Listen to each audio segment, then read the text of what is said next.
Of Shadows and Saints, a short horror story, written by Michael van der Voort, narrated by Robin Reeds.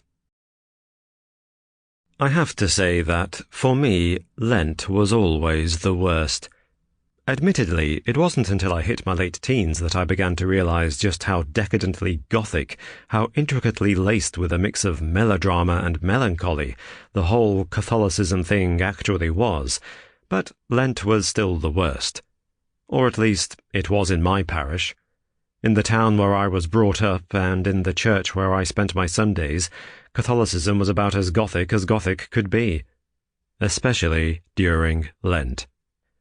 During Lent, I would go to church almost every night, all those dim, candle-lit evenings swirling with shadows and redolent with history, ritual and tradition, the golds and reds of ornamental splendour and all those stone-skinned saints with their alabaster features and fixed marble stairs glaring down in silent judgment.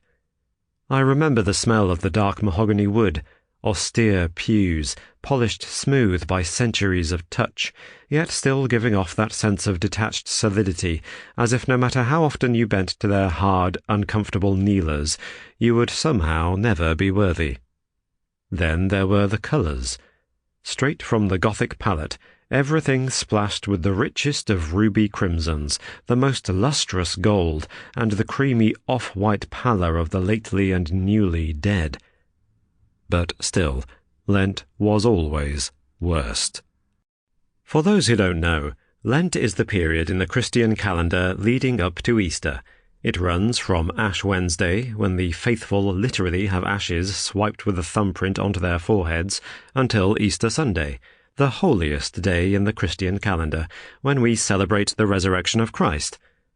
Lent, which lasts for 40 days, is a time of reflection, penance, and denial. In fact, it's the abstinence that gives most non-Catholics their first encounter with the concept of Lent, usually when they overhear that a colleague isn't drinking or indulging in the office cake at break time, because they've given it up for Lent, and indeed that is a part of it. Basically, in preparation for Easter, many Catholics choose to give up or abstain from something for the full 40 days. I was never very good at that, and remember once joking that for Lent that year I was giving things up. A joke almost as offensive as my later claim to have given up Christianity for Lent, though, of course, that one was never quite true. That notion of abstinence, denial, and Sample complete. Ready to continue?